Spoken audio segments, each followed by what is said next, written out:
হ্যাঁ, পাভেল, আমি তোমাকে একটা প্রশ্ন করতে চাই। সেটা হচ্ছে, তুমি আশা করি আমি যে তুমি নিরপেক্ষভাবে উত্তর দিবা।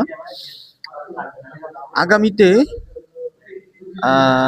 আমরা বাংলাদেশের জন্য কি করতে পারি, বা আমরা কি আশা করি, বা ভবিষ্যতের জন্য আমরা কি এক্সপেকটেশন, মানে বাংলাদেশের অ্যাজ এ তুমি একজন নাগরিক হিসেবে বাংলাদেশে আগামীতে কি চাও, বা কি দেখতে চাও, বা কোন পজিশনে বাংলাদেশকে নিতে চাও, বা বাংলাদেশকে কোন পজিশনে উত্থাপন করতে চাও, এটা নিয়ে আমি তোমাকে একটা প্রশ্ন করতে চাই।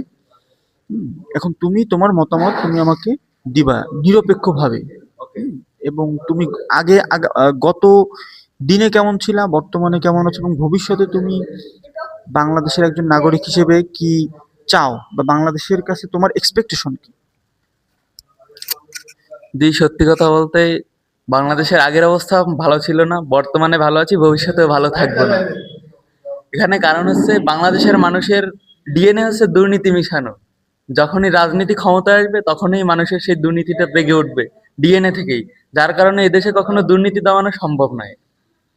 এখন তুমি আগামীতে যদি আমরা নির্বাচন নিয়ে কথা বলতে চাই, বা আগামীতে যদি আমরা কোনো দল নিয়ে কথা বলতে চাই, সেক্ষেত্রে তুমি অ্যাজ এ মানুষ হিসেবে তুমি তোমার মতামত কি হতে পারে, বা কোন দল বা কোন পজিশন তুমি আমি সে আগামী বিষয়ে কিছু জানি না, কিন্তু আমি নিজস্বভাবে আমি জামাত ইসলাম সাপোর্ট করি।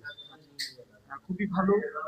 তবে আমি একটা প্রশ্ন করতে চাই, তুমি জামাত ইসলাম সাপোর্ট করে, এটা খুবই ভালো। তবে এটার তোমার একটা কারণ যদি আমাকে তুমি বলো, যে তুমি এই কারণে তুমি এই দলটিকে সাপোর্ট করো, বা ভবিষ্যতে এই দলের কোনো ভালো কিছু জামাত আশা করতে ইসলামী পারো। একমাত্র দল যেখানে সকল নেতাই শিক্ষিত এবং অধিক ডিগ্রিযুক্ত। অন্যান্য দল দেখলে আপনি দেখবেন বড় একজন নেতা সে 5 পাস, কিন্তু জামাত ইসলামে সেটা হয় না। তার মানে তুমি বলতে চাচ্ছ শিক্ষিত মানুষ দুর্নীতি করবে না, এরকম বলতে চাচ্ছ কি? অবশ্যই না। যখন মানুষ শিক্ষিত হয় তখন তাদের মানবিকতা অন্যদের থেকে ভালো হয়।